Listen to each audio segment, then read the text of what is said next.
Hello students, जैसे कि हम लोगों ने क्वेश्चन नंबर 5 तक हम लोगों ने सॉल्व किया था एक्सरसाइज का। तो आज से हमने जो है ये क्वेश्चन नंबर 6 से आज शुरू करेंगे।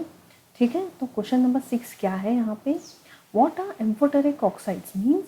एम्फोटेरिक का मतलब क्या, जो दोनों बिहेवियर दिखाता है, acidic as well as basic. ठीक है, so those oxides which show behavior of both acid as well as basic are called as amphoteric oxides। तो पहला एग्जांपल है इसका जिंक ऑक्साइड। ये है जिंक ऑक्साइड और ये हाइड्रोक्लोरिक एसिड के साथ रिएक्ट करेगा तो क्या देगा, जिंक क्लोराइड, जो कि एक सॉल्ट है। ठीक है, देखिए मेटल ऑक्साइड और एसिड के साथ बिहेव हुआ तब जाके ये सॉल्ट प्रोड्यूस हुआ है, दैट इज जिंक क्लोराइड। और फिर यही सोडियम ऑक्साइड बेस, ये बेस है NaOH, रिएक्ट करेगा तो क्या देगा, सोडियम जिंकेट, जो कि एक सॉल्ट है और वाटर। ठीक है, और दूसरा एग्जांपल भी ले लेते हैं, ये है लेड ऑक्साइड। लेड ऑक्साइड भी जब HCl के साथ रिएक्ट हो रहा है तो क्या देगा, लेड क्लोराइड और वाटर प्रोड्यूस होगा। और यही जब NaOH के साथ बिहेव करेगा तो ये कंपाउंड फॉर्म हुआ है, इसे कहते हैं हम सोडियम प्लम्बाइट। सोडियम इधर लिख रही हूं, सोडियम प्लम्बाइट।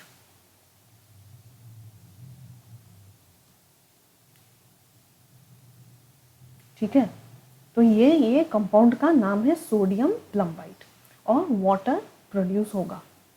ठीक है, ये भी एक सॉल्ट है, पीबी लेड क्लोराइड भी यहाँ जो फॉर्म हुआ है एक सॉल्ट है, ये भी सोडियम प्लम्बाइड भी एक सॉल्ट है। ठीक है, अब चलते हैं next question, that is question number 7। Name two metals which will displace hydrogen from dilute hydrochloric acid and two metals which will not. अभी इसमें ही हम लोग जो रिएक्टिविटी का जो एलिमेंट्स का रिएक्टिविटी सीरीज ही हम लोग को पता है। तो देखिए कौन से मेटल्स है जो रिएक्ट करेंगे, ऑफ कोर्स जो हाइड्रोजन से ऊपर प्लेस्ड है। तो ये कुछ एलिमेंट्स है, इधर 2 पूछा है लेकिन मैंने यहाँ पे 4 जो मेटल्स है वो मेंशन किया है, जैसे zinc, aluminium, calcium and magnesium, which are placed above hydrogen. इधर शॉर्ट में मैं लिख रही हूँ above hydrogen in the reactivity table. अगर जब रिएक्टिविटी टेबल तुम देखोगे तो these are placed above hydrogen and 2 metals which will not display hydrogen, obviously ये जो सब एलिमेंट्स है, सिल्वर, गोल्ड, कॉपर एंड ये है mercury, these are placed below hydrogen। ठीक है, below hydrogen।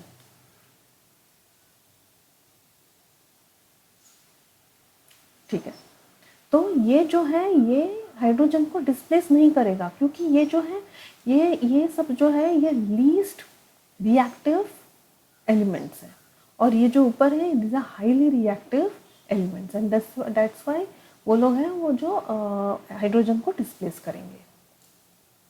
देन अभी ये देखिए question number 8। In electrolytic refining of metal M, what would you take as anode, cathode and electrolyte. तो क्या लेंगे हम, अभी जैसे कि ये एग्जाम्पल दिया है मेटल का, कि मेटल M को अगर हम रिफाइन कर रहे हैं तो एनोड, कैथोड और इलेक्ट्रोलाइट को हम क्या मेंशन करेंगे। एनोड क्या होता है, जैसे कि हम लोगों ने एक एक्सपेरिमेंट हम लोगों ने पढ़ा था, हाउ टू रिफाइन कॉपर। तो उसमें क्या था, एनोड था वो इम्प्योर मेटल था, कैथोड वॉज प्योर, और इलेक्ट्रोलाइट जो था वो मेटल सोल्यूशन, जैसे कॉपर सल्फेट, यहाँ ब्रैकेट पे लिख देती हूँ मैं, कॉपर सल्फेट, ये है सोल्यूशन। तो ये था क्वेश्चन नंबर 8। ठीक है,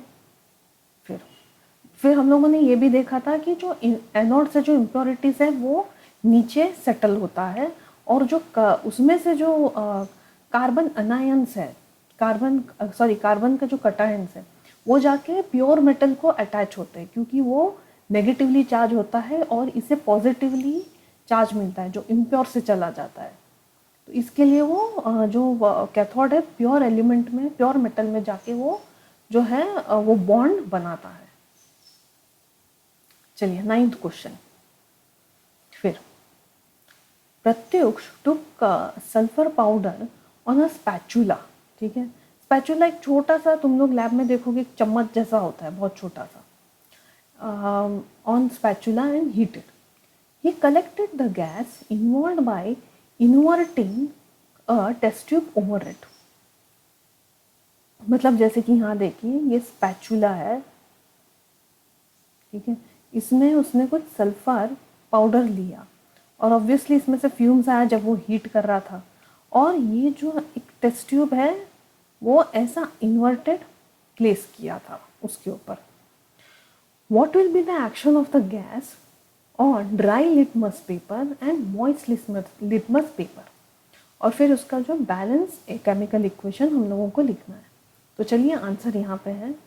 देखिए सल्फर जब रिएक्ट करेगा, हीट करेंगे तो किसके साथ रिएक्ट करेगा वो? एटमॉस्फेयर में क्या है? ऑक्सीजन। तो क्या फॉर्म होगा? सल्फर डाइऑक्साइड, सल्फर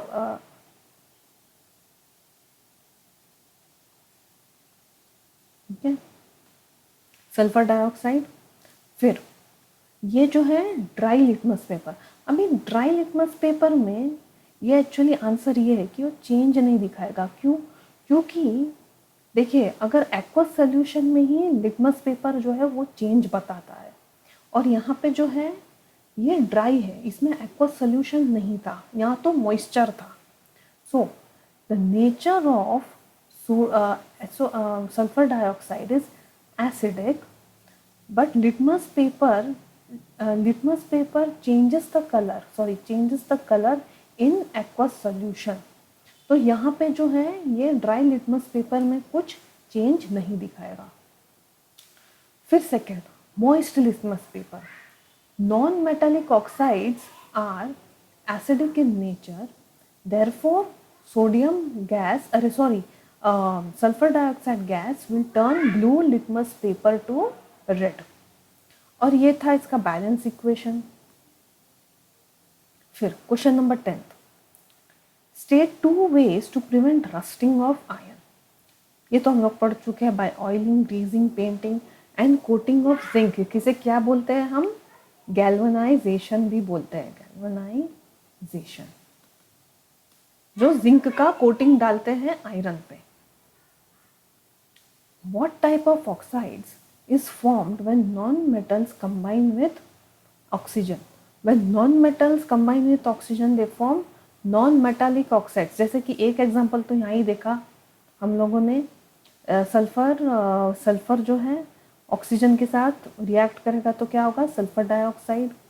फिर कार्बन जब रिएक्ट करेगा ऑक्सीजन के साथ तो फॉर्म होगा कार्बन डाइऑक्साइड। ठीक है, अभी चलते हैं क्वेश्चन नंबर 12। अभी क्वेश्चन नंबर 12 क्या है? Give reasons. अभी यहाँ पे देखिए प्लैटिनम, गोल्ड एंड सिल्वर ये यूजुअली जो है ज्वेलरी बनाने के लिए यूज़ करते हैं। हम लोगों ने अक्सर देखा है, बहुत ही शाइनी होता है, लस्चरस। देन वो क्यों, यूजुअली यही मेटल्स है, वो क्यों हम ज्वेलरी बनाने के लिए यूज़ करते हैं, ना कि कोई आयरन या कोई और मेटल है वो यूज़ नहीं करेंगे। Then these metals are lustrous, they are highly malleable। malleable means क्या? जो इसे हम flat that is thin sheets में हम कर सकते हैं इसे।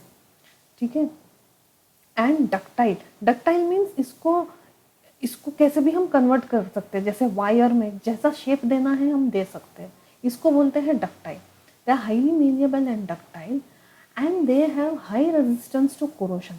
मतलब ये जो एलिमेंट्स है ये लेस रिएक्टिव है, तो लेस रिएक्टिव होने के वजह से ये these are highly resistance to corrosion, means ये अक्सर कोरोड नहीं होता है। तो इसके लिए हम लोग platinum, gold, silver are used to make jewellery. अभी सेकंड है sodium, potassium and lithium are stored under kerosene. क्यों? Because these are highly reactive metals and they react vigorously with air and moisture, therefore they are kept immersed in kerosene। क्योंकि ये जो metals है ये kerosene के साथ react नहीं करेगा, and that's why it prevents the contact with air. Okay, abhi see, give reasons. Aluminium is highly reactive metals, yet it is used to make utensils for clean for cooking. हम लोग अक्सर घर में aluminium का जो है हम लोग मेटल जो है हम लोग यूज़ करते हैं यूटेंसिल्स खाना बनाने के लिए. अभी ये तो है हाईली रिएक्टिव है, तो इसे यूज़ क्यों करेंगे? तो रिएक्ट हो जाएगा जब हीट करेंगे तो, मगर ऐसा नहीं होता है. देखिए, aluminium is highly reactive metal. It reacts with oxygen present in the air and forms a thin layer of aluminum oxide.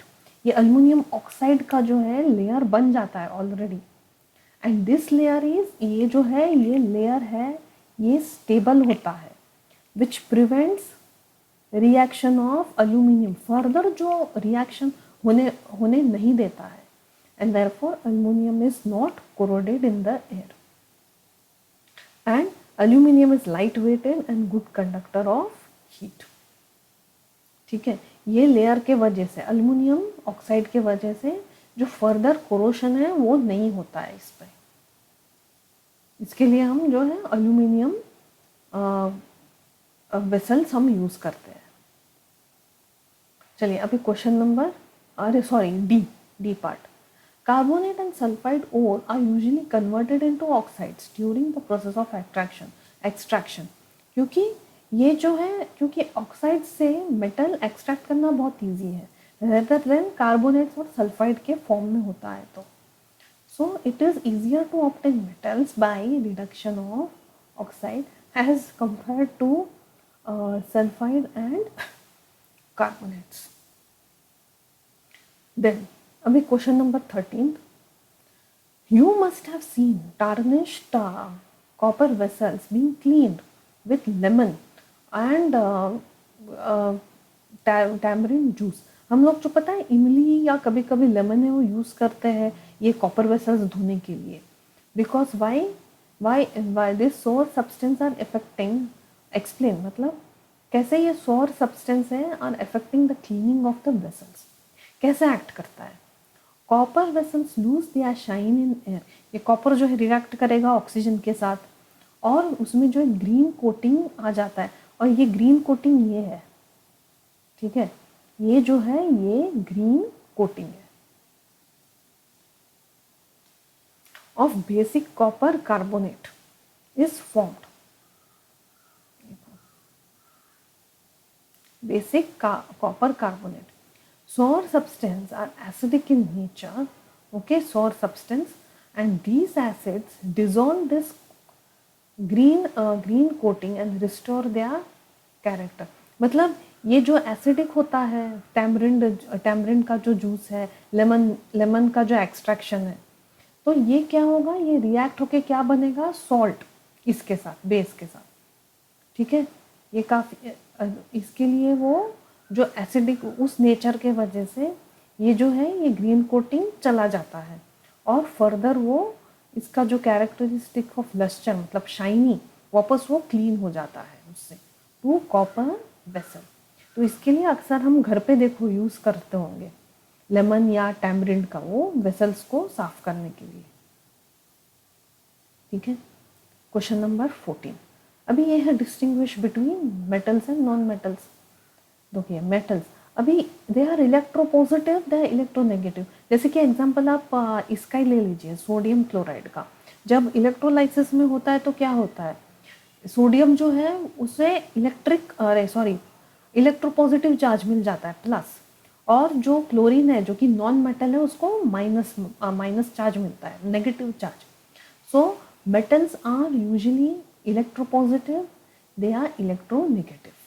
ठीक है, metal plus oxygen give metal oxide.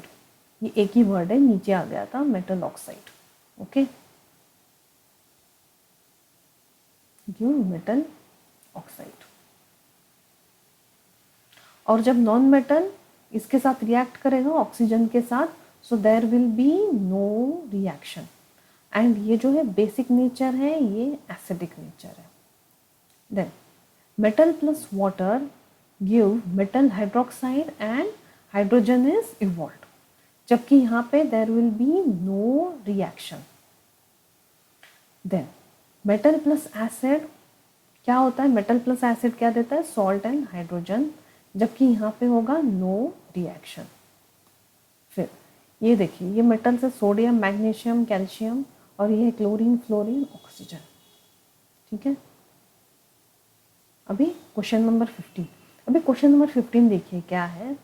एक a man went to a door posing as a goldsmith, जो gold बनाता है, और वो क्या करता है, प्रॉमिस करता है कि एक लेडी को कि वो उसके ऑर्नामेंट्स में और शाइन लाएगा, due to and dull glitter of gold and dull gold ornaments. और होता क्या है, ये the lady gives a set of gold bangles to him which he dips in a particular solution, एक पर्टिकुलर सोल्यूशन में dip कर दिया। These bangles sparkle like new, sparkling तो हो रहा था, बट उसमें हुआ क्या, उसका जो वेट है वो रिड्यूस हो गया, बहुत ज़्यादा रिड्यूस हो गया। कैसे? The lady was upset but after a futile argument the man beat a hasty retreat. Can you play, मतलब sorry, can you play a detective to find out the nature of the solution. मतलब अभी तुम find out कर सकते हो क्या ये nature क्या है इस सोल्यूशन का, ये नेचर एग्जैक्ट है क्या। ये जो सोल्यूशन है स्टूडेंट्स, इसे बोलते हैं एक्वा रिजिया। ठीक है, which contains conc HCl and conc nitric acid, और इसका जो रेशियो है conc HCl is to nitric acid, ये होता है 3:1, मतलब 3 पार्ट्स ऑफ हाइड्रोक्लोरिक एसिड और 1 part of nitric acid. This dissolve, ये जो है एक्वा रिजिया, ये जो है ये डिजॉल्व करता है गोल्ड को। Then when gold is dipped, not only greasy और oily substance over the surface of the gold, but the outer layers of the gold also gets dissolved। ये जो ग्रीजी पार्ट है वो ही नहीं, पर जो आउटर लेयर्स है वो भी वो डिजॉल्व कर देता है। And the weight of the gold bangles are reduced drastically. तो ठीक है, तो ये क्वेश्चन से भी हम लोगों को क्या समझ में आता है कि हम लोग ने ऐसा कोई आएगा तो विश्वास नहीं करना चाहिए कि कोई बोल रहा है कि हम क्लीन करके दे देंगे, पर असल में वो एक्चुअली वो गोल्ड जो है वो उससे निकल जाता है। ये यूजुअली जो सोल्यूशन है वो यही होता है। ओके, एक्वा रिजिया बोलते हैं इसे, रॉयल लिक्विड भी बोलते हैं।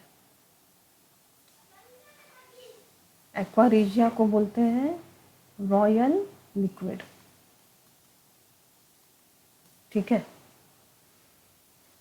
अभी क्वेश्चन नंबर 16, लास्ट क्वेश्चन है। Give reasons why copper is used to make hot water tank and not steel. क्यों? आंसर पता है, क्योंकि कॉपर जो है लीस्ट रिएक्टिव है, वो हॉट वाटर के साथ रिएक्ट नहीं होगा। On the other hand steel being alloy of iron can react with steam and the tank and can rust the tank. Therefore copper is a better conductor of heat than steel। ठीक है, तो next video से हम अभी जो next chapter है वो हम शुरू करेंगे।